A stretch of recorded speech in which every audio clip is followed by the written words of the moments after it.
late 1901, Joseph Bradford Lancaster met Amanda Amelie Dorr, either through his position as superintendent of St. Tammany Parish Schools and hers as a substitute teacher, or through mutual friends. They began writing letters to each other nearly from the day they met, and wrote almost daily until their marriage in 1902. After that, they wrote whenever they were away from each other. Through their letters, we get a personal look at how much they loved each other and what life was like in St. Tammany Parish over 100 years ago.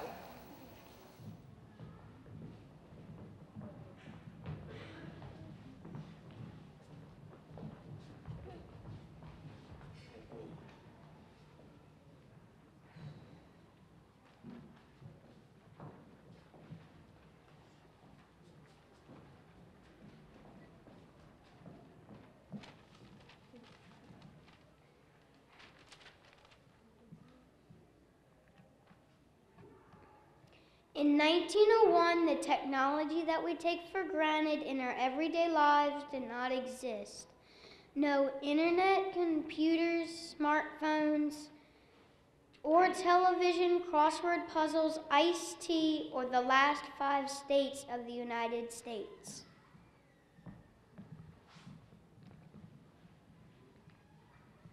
Transportation is almost completely on the ground or water. Only hot air balloons could lift man into the skies.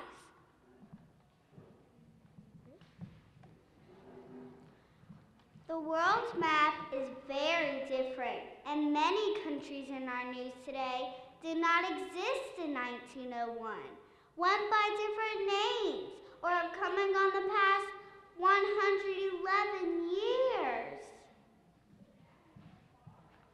Joe and Amanda could not dream of the wars, economic challenges, disasters, or acts of terrorism that the citizens of the United States would face in the century to come.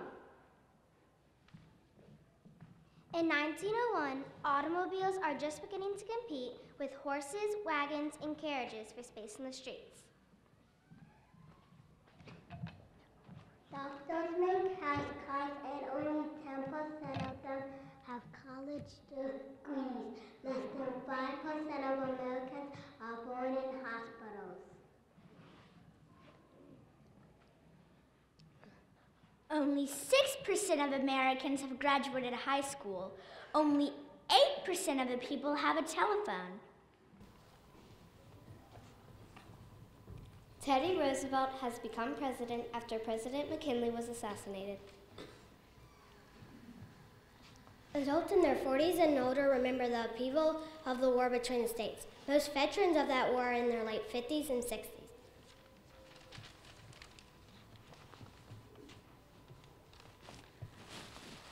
The United States is mostly rural, and there are more people living in Alabama than there are in California. New Orleans is the 12th most populous city in the country. St. Tammany Parish has a total population of 13,335. Its 4 biggest towns are Madisonville, 779 people. Mandeville, 1,029 people. Slidell, 1,129 people. and Covington. 1,205 people.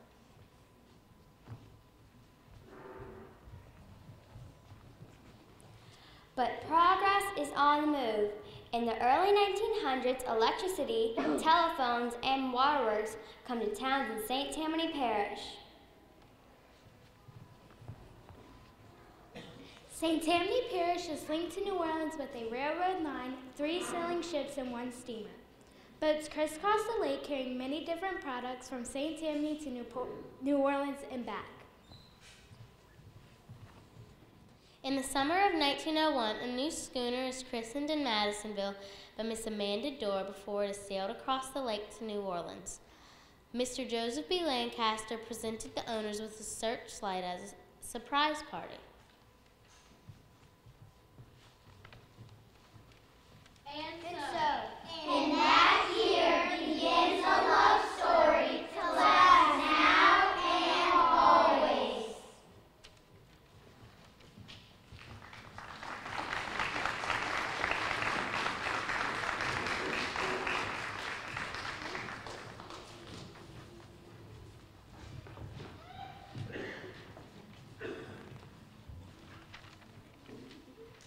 On December 8, 1901, Joe wrote his first letter to Amanda in reply to one from her earlier.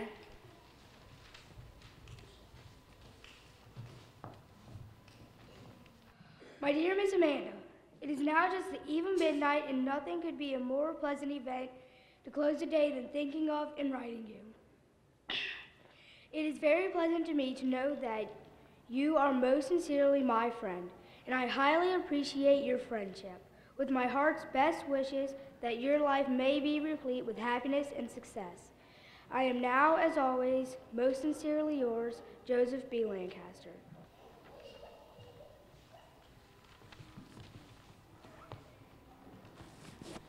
The Honorable Joseph B. Lancaster, Superintendent of Public Schools, recently presented the public school baseball team with a handsome flag, on which occasion he delivered with an eloquent address.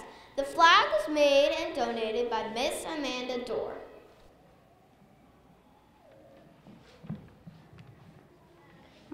January 10th, 1902. My dear Miss Amanda, if convenient, would like to leave Covington as shortly after 1 o'clock as possible. The sooner we leave, the more time I'll have to show you the country. Thought on our way to Madisonville, we could drive down to the old home of Manresa.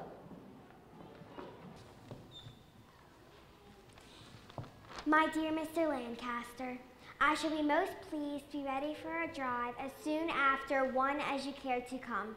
I shall be delighted, of course, for you to show me the old house and the surrounding country.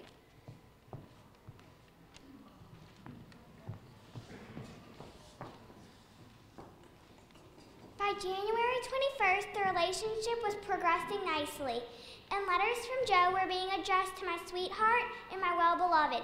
After a spring spent almost completely in each other's company and becoming engaged, Joe had to go to Baton Rouge as a member of the Louisiana legislature. While there, he had to study to become a lawyer. So trips home to Covington were few and far between.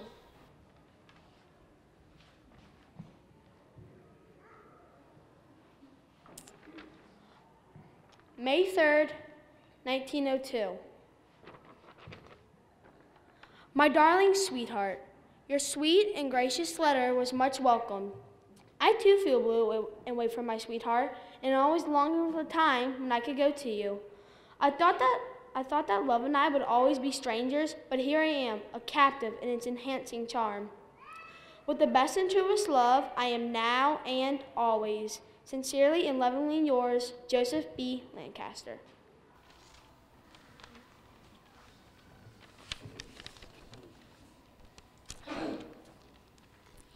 He couldn't stand to stay away long, and came home the first weekend he could, but that meant he had to leave again.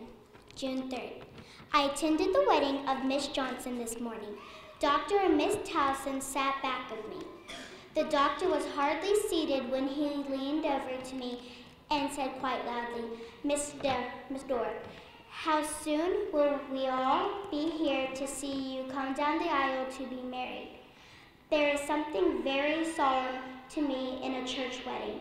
I expect the parish of St. Tammany will turn out to see Miss Joan married.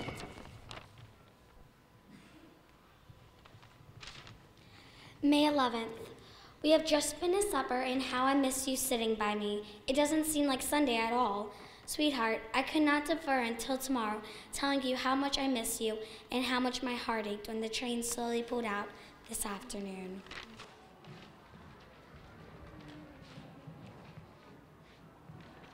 May 12th. May 12th. Here I am in Baton Rouge, the capital of the great state of Louisiana. Many miles distance from her I love best on earth. About this time yesterday, you were speeding on your way, away from me. Somehow my heart is not in my work as yet. Called on the governor this morning with Mr. Salmon of Slidell. You seem to have been away from me so long. Well, tomorrow the work will commence in earnest. From now on, I expect to be a somewhat busy man. You must write me often and tell me how much you love me. Write to me, dear, just as often as you can. I am, now and always, your Amanda.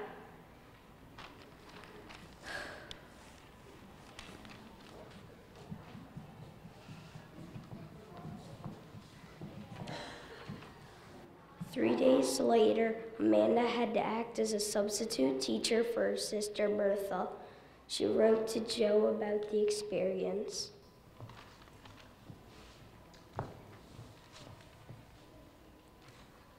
Dearest, I know my teaching would have met with your approval. The children have examinations in geography. One of their questions was, what is the capital of Louisiana? Then I heard a small voice in the background say, oh, I know, that's where Mr. Joe is.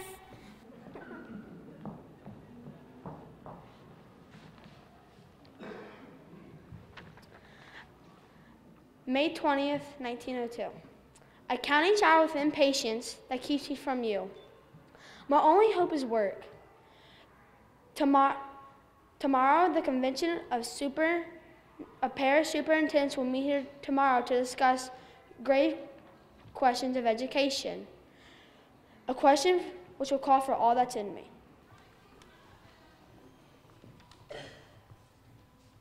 Finally, a break in work and studies allowed Joe to come home for the weekend again to visit his beloved, but it was too short a time.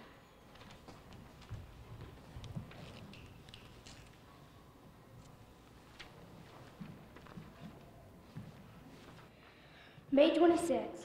I have arrived safely but completely worn out. I believe my trip did me more harm than good, as I feel more lonesome than ever. June 3rd. I attended the wedding of Miss Johnson this morning. Dr. and Miss Towson sat back of me.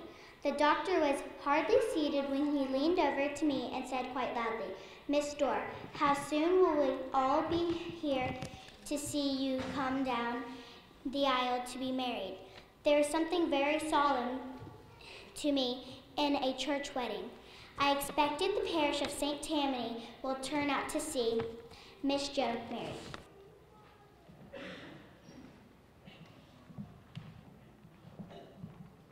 June 4th. Sweetheart, it will be impossible for me to come home this week.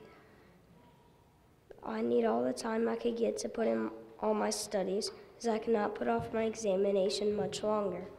My success in this means everything to both of us. Should I not come soon to see you? You must bear it patiently for a little while, then I will be with you always. On Saturday, June 21st, 1902, as reported in the St. Tammany Farmer, Joseph B. Lancaster appeared before the Supreme Court in New Orleans as an applicant for admission to the bar. He passed with high honors and was complimented for the splendid manner in which he went through the ordeal of examination, and he is now a full-fledged lawyer. We extend congratulations and wish him much success in his new chosen profession.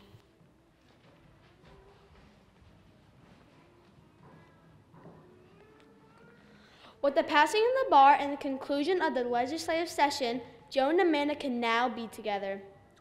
The couple began planning their wedding, which took place last month.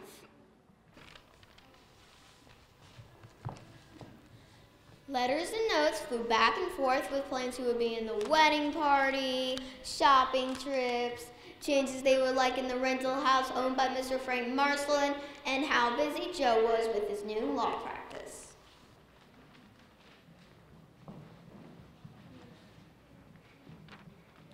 I have simply been October 28th. I have simply been rushed to death. I didn't have time to attend to the purchasing of the articles named in your list, but will do so today. I am as busy as two bees.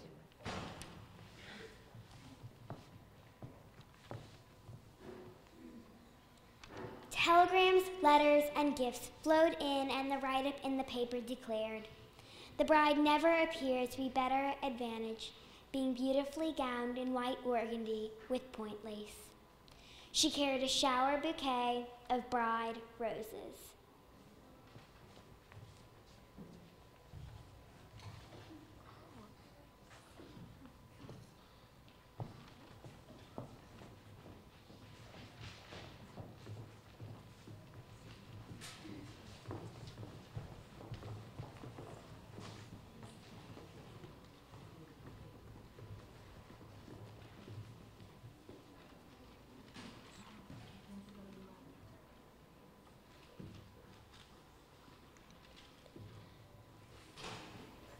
Joe traveled less in 1903, but did go to Baton Rouge for extra legislative sessions and to Abita Springs to help them become incorporated. He also traveled a great deal by train to New Orleans and continued his work as superintendent of schools.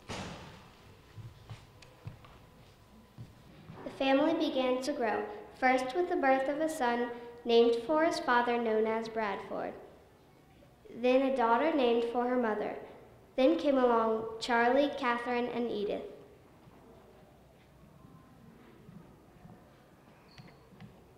In addition to serving in the Louisiana legislature and as superintendent of St. Tammany schools, Joe had a successful law practice and served as judge and district attorney.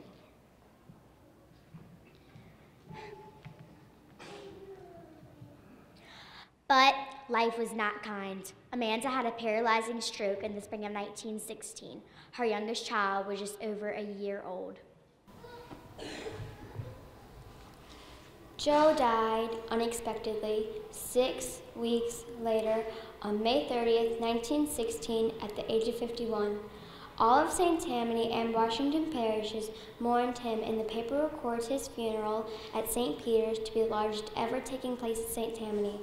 All places of business would be closed as his funeral procession passed. Amanda survived him for another 14 years. Even though their life together was far too short, their love story never ended. It lived in the lives of their 5 children and continued in the new millennium. As of late 2011, they had 120 direct descendants. If Joe and Amanda could talk today, perhaps their conversation would go something like this.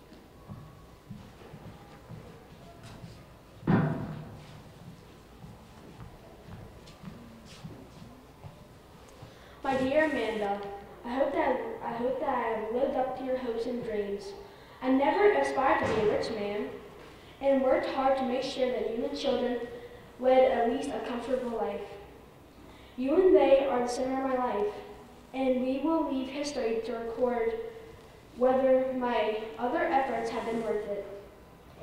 Dearest Joe, no husband or father could have been better. Never doubt that now and always you are the love of my life. As to your success, no man could be more respected or cherished in his community. Who knows, maybe someday they'll name a school for you.